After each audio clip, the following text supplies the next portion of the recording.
আমি আজকে ঝিঙে কাঁচা লঙ্কা দিয়ে ইলিশ মাছের ঝোল রান্না করব আজকে আবারও। তো ঝিঙা দিয়ে করব। ঝিঙাটা আমার কেটে ধোয়া হয়ে গেছে, তেলও আমার গরম হয়ে গেছে। এবারে আমি একটা ঝোল রান্না করব।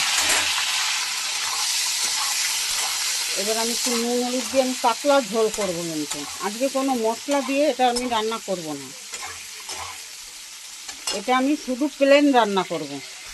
নুন হলুদ দিয়ে দিয়েছি, নুন হলুদ দিয়ে এটা কিন্তু আমি আজকে কোনো মশলা ছাড়াই রান্না করব, যেহেতু ইলিশ মাছ, ওই জন্য আজকে এটাই আমি কোনো মশলা দেবো না।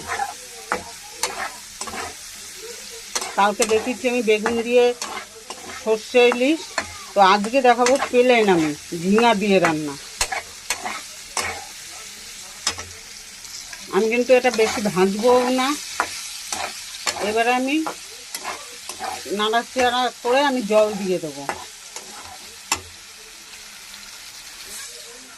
আমি জল দিয়ে দিলাম পরিমাণ মতন, ঝিঙাটা যাতে একটু সেদ্ধ হয়, একটু গায়ে গায়ে থাকবে।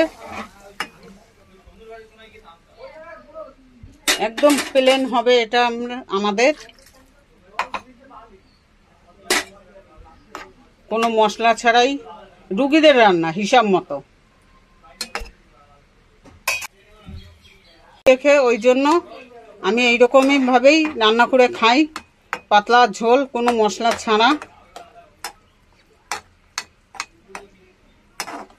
শুধু একটু কাঁচা লঙ্কা কালো জিরা ফোড়ন দিয়ে।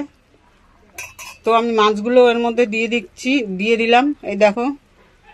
তো আমার এইটা কমপ্লিট হয়ে গেল, আমি এবার নামিয়ে নেব।